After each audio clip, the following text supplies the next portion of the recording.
Hello. Hello. तो चलिए आज की वीडियो में हम स्टार्ट करेंगे, प्रकाश विद्युत प्रभाव को समझेंगे। और देखिए, प्रकाश विद्युत प्रभाव जो है एकदम आसान है। किसी धातु पर जब प्रकाश की किरणें पड़ती है तो उस धातु से इलेक्ट्रॉन उत्सर्जित होते हैं और इसी घटना को प्रकाश विद्युत प्रभाव के नाम से जाना जाता है। देखिए, प्रकाश विद्युत प्रभाव की खोज कोई एक वैज्ञानिक ने नहीं किया था, किसी एक की देन नहीं है, जबकि अनेकों प्रकार के वैज्ञानिक मिल करके किए। लेकिन अनेक प्रकार का मतलब भी ऐसा नहीं कि कई सैकड़ों वैज्ञानिक। देखिए, 3-4 कुछ ऐसे वैज्ञानिक हैं जिसमें हर्ट्ज ने, ध्वनि का मात्रक हर्ट्ज होता है, यही वैज्ञानिक थे जिन्होंने ये बताया, अपने प्रयोग में देखा था कि जब किसी पदार्थ पर प्रकाश की किरणें पड़ती है तो इलेक्ट्रॉन उत्सर्जित होते हैं। ये बात कह करके और उन्होंने इस बात पर अत्यधिक ध्यान नहीं देते हुए यहीं ख़त्म कर दिए। उसके 1 साल के बाद 1887 में हर्ट्ज ने ऐसा कुछ कहा, फिर चुप, हर्ट्ज वहीं बात समाप्त कर दिए। फिर उसके बाद 88 में 1 साल के बाद हाल्वाइस नाम के वैज्ञानिक आए और हाल्वाइस नाम के वैज्ञानिक ने हर्ट्ज द्वारा कही गई बात को गौर की और उन्होंने, हाल्वाइस नाम के वैज्ञानिक ने अपना एक प्रयोग दिया और प्रायोगिक माध्यम से सत्यापित कर दिया। और इन्होंने, हाल्वाइस नाम के वैज्ञानिक ने प्रयोग के द्वारा सिद्ध किया कि धातु की प्लेट से इलेक्ट्रॉन उत्सर्जित होते हैं। लेकिन हाल्वाइस नाम के जो वैज्ञानिक थे, इनसे कारण पूछा गया कि आखिर ऐसा क्यों होता है, तो इन्होंने जवाब देने से इनकार कर दिए। हाल्वाइस नाम के वैज्ञानिक ने सिद्ध करके और छोड़ दिया और पूछा गया कि ऐसा क्यों होता है, तो उन्होंने नहीं बता पाए। अब हाल्वाइस के बाद 5-6 साल के बाद आते हैं जे थॉमसन। तो जे थॉमसन ने देखा, हाल्वाइस के प्रयोग को देखा और जे थॉमसन ने कुछ नियम नहीं दिए। और जे थॉमसन के बाद लेनार्ड नाम के वैज्ञानिक आए और इन्होंने बहुत कुछ दिया और प्रकाश विद्युत उत्सर्जन का नियम लेनार्ड नाम के वैज्ञानिक ने दिया। तो देखिए, कुछ इस प्रकार से है और हमारा सोलर पैनल इसी के सिद्धांत पे काम करता है। तो आज हम पढ़ेंगे और देखेंगे कि प्रकाश विद्युत प्रभाव होता क्या है। वैसे तो बता ही दिए कि जब किसी धातु की प्लेट पर प्रकाश की किरण गिरती है तो इलेक्ट्रॉन का उत्सर्जन होता है। अब देखिए, यहीं से कुछ कंडीशन को फॉलो करते हुए चलेंगे, समझते हुए चलेंगे। तो देखिए, लेनार्ड ने एक कांच की नली बनाया।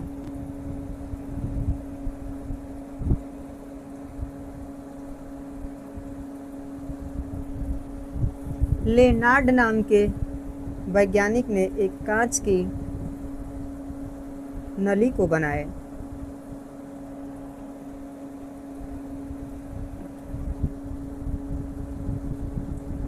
और इस कांच की नली में जस्ते की 2 प्लेट को रखा।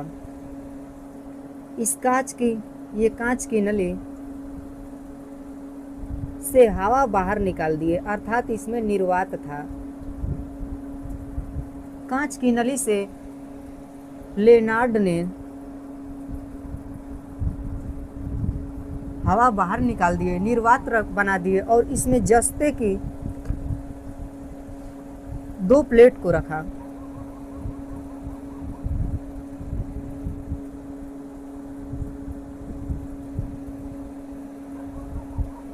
और 2 प्लेट को रखने के बाद दोनों तरफ से वायर निकाले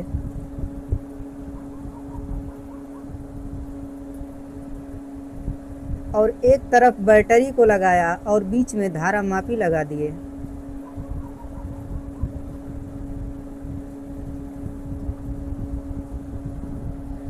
देखिए लेनार्ड नाम के वैज्ञानिक ने कांच का एक नली लिए और उसमें से हवा को निकाल दिए और उसमें जस्ते की 2 प्लेट को रखा।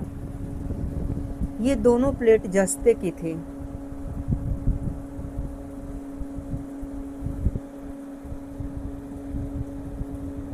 ये प्लेट ए और प्लेट बी, ए प्लेट और बी प्लेट जस्ते की थी।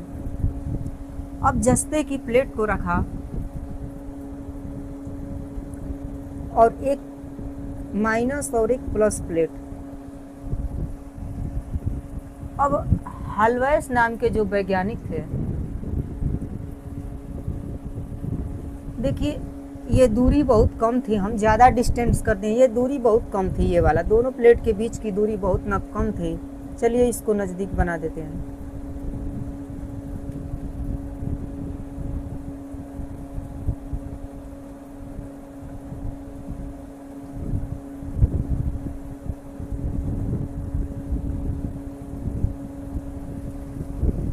अब लेनार्ड नाम के जो वैज्ञानिक थे, उन्होंने देखा कि जैसे ही प्रकाश की किरण इस पर डाली जाती है, क्योंकि ये कांच का है तो पारदर्शी है, तो इस सुई में विक्षेप उत्पन्न होता है। और विक्षेप इसलिए होता है ताकि सर्किट पूरा हो जाता है और इस परिपथ में विद्युत धारा का प्रवाह होना शुरू हो जाता है। तो लेनार्ड नाम के वैज्ञानिक ने बताया, और जैसे ही जब इस पर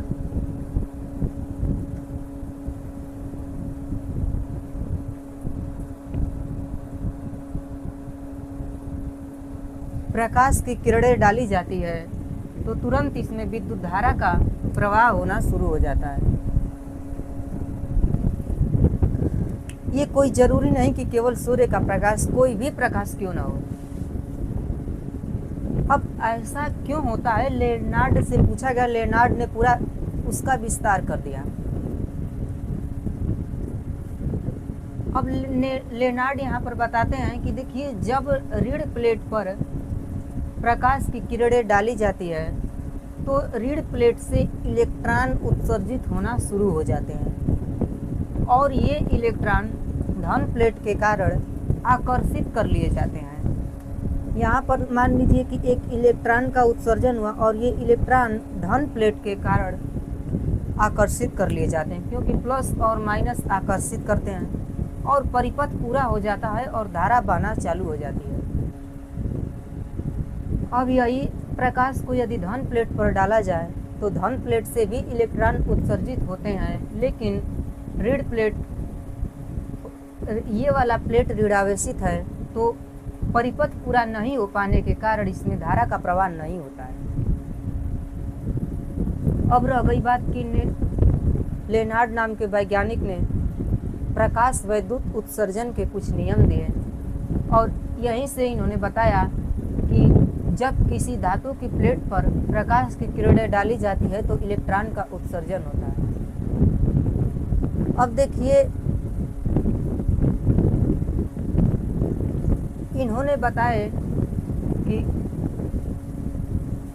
ऐसा नहीं कि कोई भी प्रकाश डालें और इलेक्ट्रॉन का उत्सर्जन हो, ऐसा नहीं, क्योंकि देखिए हम जानते हैं कि प्रत्येक पदार्थ इलेक्ट्रॉन, प्रोटॉन और न्यूट्रॉन से मिल करके बना होता है और हर पदार्थ की आयनन ऊर्जा अलग अलग होती है। चूँकि नाभिक में प्लस चार्ज होता है और इलेक्ट्रॉन चक्कर लगाते हैं और हर पदार्थ की आयनन ऊर्जा अलग अलग होती है। तो देखिए, एक हर पदार्थ के लिए एक विशेष प्रकार की, हर पदार्थ से इलेक्ट्रॉन को उत्सर्जित करने के लिए एक विशेष प्रकार की एनर्जी की आवश्यकता होती है। और देखिए, ये एनर्जी प्रकाश की आवृत्ति पर निर्भर करती है, प्रकाश की तीव्रता पर नहीं निर्भर करती है। तो देखिए, एक उचित आवृत्ति का प्रकाश ही